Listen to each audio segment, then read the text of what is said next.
तो last episode के and पे हमने देखा था कि इन्वेस्टिगेशन टीम जे एल्डर्स और बाकी के सभी डिसाइपल्स जो होते हैं वो बड़ी तेजी के साथ डीमन पर्जिंग सेक्टर की तरफ आगे बढ़ रहे होते हैं, यानी यूनिवर्सल राइटियर सेक्टर की तरफ आगे बढ़ रहे होते हैं। उन्हें लगता है कि अब वो उनका निशाना है। तो रास्ते में मास्टर ओ जो होते हैं वो अपने बच्चों को इनविंसिबल स्वर्ड के बारे में बता रहे होते हैं कि इस वक्त वेस्टर्न लैंड तो क्या इस वक्त पूरे इस राम में सबसे ज्यादा स्ट्रॉन्गेस्ट इंसान वही है जो कि इस वक्त जेनेसिस स्टेज की पीक तक पहुंच चुका है। जेनेसिस स्टेज की पीक तक पहुंचने के बाद इसे अगले लेवल के बारे में उसे नहीं पता, वरना वो उसमें ब्रेक थ्रू कर लेता और इससे आगे वो नहीं बढ़ पा रहा। इसी वजह से वो यहाँ पर अपने आप को इनविंसिबल स्वर्ड कहता है, कोई भी यहाँ पर उसे हरा नहीं सकता क्योंकि इससे आगे कोई लेवल ही नहीं है। वो बहुत ज्यादा स्ट्रॉन्गेस्ट है और इस वक्त दुनिया में सबसे पावरफुल वही है। जबकि हमारा जीलिन जो होता है उनकी बात सुनने के बाद सोच रहा होता है कि वो यहाँ पर जेनेसिस स्टेज से आगे इसलिए नहीं बढ़ पा रहा क्योंकि इस मॉर्टल दुनिया के ऊपर एक कानून की वजह से बंदिश लगी हुई है। कोई भी यहाँ पर इस जेनेसिस स्टेज से आगे ब्रेक थ्रू नहीं कर सकता, चाहे वो जितना मर्जी जोर लगा ले वो कभी ब्रेक थ्रू नहीं कर पाएगा और इससे आगे नहीं निकल पाएगा।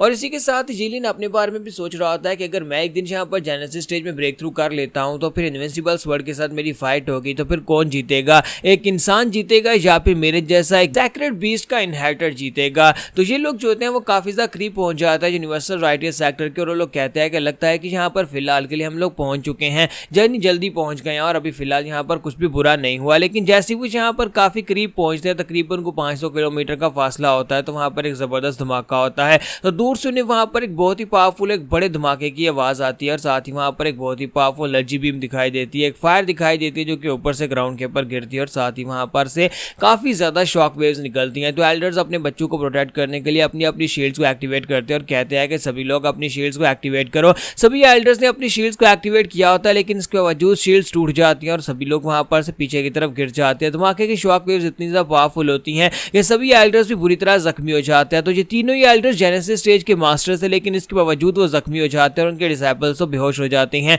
तो इसी के साथ ही वो किंग को जब होश आते हैं तो उठने के बाद सामने की तरफ देखता है, वहां पर बहुत ही बड़ी आग होती है, यानी पूरे का पूरा सेक्टर आग में झुलस रहा होता है। यूनिवर्सल राइटियर सेक्टर जो कि टॉप 3 सेक्टर्स में से एक सेक्टर है, इस वक्त पूरी तरह से जलकर खाक हो चुका है। तो वो किंग को ही कहता है कि मास्टर यहाँ पर हुआ क्या है, क्या कुछ बचा भी है या नहीं। तो मास्टर ओ से कहता है कि देखकर लगता तो नहीं है कि कुछ बचा होगा। अचानक से यहाँ पर एक बहुत ही बड़ा धमाका हुआ, आसमान से कोई फायर गिरी, ऐसा लगता है जैसे कोई बॉम्ब गिरा हो और उसके बाद पूरे का पूरा यूनिवर्सल राइटियर सेक्टर आग की लपटों में जल रहा है। मुझे तो लगता है कि यहाँ पर किसी ने ये किया है, लेकिन किसने किया होगा, क्या 9 सर्निटीज ऐसा कर सकता है, क्या वो इतना पावरफुल है। जबकि हमारी सिस्टर चूचू जो होती है वहां पर फायर देखने के बाद रोना शुरू कर देती है और जूफैन का नाम ले रही होती है। तो मास्टर ओ कहते हैं कि तुम यहाँ पर जूफैन का नाम क्यों ले रही हो। तो सिस्टर चूचू कहती है कि मुझे अच्छी तरह से याद है जूफैन जब मरा था, जब हम लोग वहां से भागकर जा रही थी उस वक्त जूफैन की हालत काफी ज्यादा खराब थी और अचानक से हमें इसी तरह की फायर दिखाई दे दी थी, बिल्कुल ऐसी ही फायर थी लेकिन ये वाली फायर उससे बहुत ज्यादा पावरफुल है। लेकिन ऐसा कैसे हो सकता है, उस वक्त भी सेम फायर के साथ ही जिसने जूफैन की बॉडी को भी डिस्ट्रॉय कर दिया और उसकी बॉडी भी जलकर खाक होगी, उसी तरह यहाँ पर यूनिवर्सल राइटियर सेक्टर के ऊपर भी किसी ने फ्लेम्स को यूज किया है। तो ब्रदर वो जो होता है वो कहता है कि जूनियर ब्रदर जीलियन, मुझे लगता है कि ये फायर तुम्हारी फायर के साथ रिलेटेड है, तुम्हारी फायर भी तो ऐसी ही है ना। तुम्हारा जीलियन कहता है ब्रदर क्या मजाक कर रहे हो, अगर मेरे पास इस तरह की कंसंट्रेटेड फायर होती, इतनी पावरफुल फायर होती तो मुझे बताओ कि डबल ड्रैगन गैदरिंग के उस कंपटीशन में मैं विनर नहीं होता, मैं जूफैन को हरा चुका होता। ये फायर मेरी फायर जैसे बिल्कुल भी नहीं है, ये बहुत ज्यादा पावरफुल है। तो जीलियन सोच रहा होता है कि इसने ड्रैगन ब्रेथ पिल का यूज किया है। ड्रैगन ब्रेथ पिल जो एक बहुत ही पावरफुल पिल है जो सैक्रेड बीस्ट की फुल पावर को अनलीश कर सकती है। ड्रैगन ने खुद यहाँ पर अपनी पिल इसको दी थी, यानी अपनी ड्रैगन ब्रेथ पिल दी थी वो ताकि मुश्किल वक्त में अपनी जान बचाने के काम आ सके, लेकिन ब्रदर जूफैन ने बदला लेने के लिए उस पिल को यूज कर दिया। तो इसी के साथ ही एल्डर्स कहते हैं बच्चों यहीं पर रुकना, हम लोग अंदर जाकर देख कर आते हैं वहां पर चल क्या रहा है। तो तीनों एल्डर्स जब वहां पर पहुंचते हैं तो हमारा जूफैन वहां पर पहले से मौजूद होता है। तो जूफैन कहता है कि ड्रैगन किंग ने मुझे यहाँ पर ये पिल दी थी, उसने कहा था कि इसको यूज करूंगा अपनी जान बचाने के लिए मुश्किल वक्त में,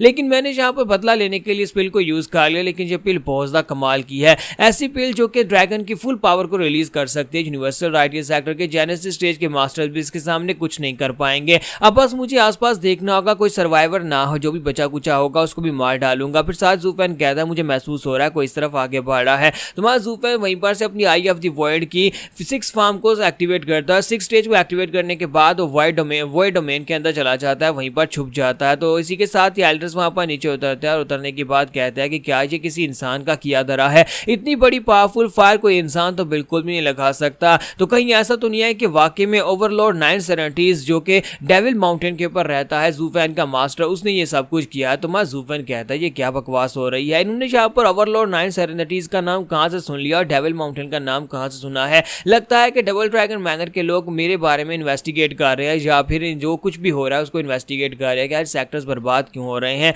और मैंने काफी सालों पहले मास्टर जू के सामने 9 सेरेनिटीज का नाम लिया था। लगता है कि लू फैमिली से ये लोग 9 सेरेनिटीज का नाम सुनकर आ रहे हैं। हालांकि ओवरलॉर्ड 9 सेरेनिटीज मेरा मास्टर नहीं है, लेकिन इसके बावजूद इन लोगों को गलतफहमी हो गई है और मैं इस गलतफहमी को रोकने वाला नहीं हूं। इन्हें यहाँ पर जिसके बात के ऊपर यकीन करना है करने दो। तुम्हारा जूफैन सोच रहा होता है कि चलो खैर यहाँ पर मेरा काम आसान हो जाएगा, मुझे यहाँ पर इन्वेस्टिगेशन के बीच से बचने का मौका मिल जाएगा। तो इसी के साथ ही मास्टर ओक कहते हैं कि क्या तुम्हें लगता है कि ये किसी एक इंसान का काम है? अगर ओवरलॉर्ड 9 सेरेनिटीज पावरफुल भी होगा तभी वो अकेला ऐसा नहीं कर सकता। इतनी बड़ी आग को लगाना ये उसके बस की बात भी नहीं होगी। तो मास्टर डू से कहते तो फिर तुम्हें क्या लगता है ये सब कुछ किसने किया होगा? तो मास्टर ओ से कहता है कि मुझे लगता है कि जहाँ पर यूनिवर्सल राइट के सेक्टर अंदर ही अंदर कोई एक्सपेरिमेंट्स कर रहे थे। उनके सेक्टर के नीचे कोई बहुत ही बड़ी पावरफुल खदान होगी जिसके अंदर शायद कोई एक्सप्लोजन वाला मटेरियल होगा जिसकी वजह से यहाँ पर बड़ा कोई बॉम्ब फटा है। हाँ, ये बात ठीक है कि ओवरलॉर्ड 9 सेरेनिटीज ने आकर उनके ऊपर अटैक किया होगा, लेकिन फिर साथ ही वहां पर नीचे से एक धमाका हुआ होगा और उसके बाद पूरे का पूरा सेक्टर उड़ गया।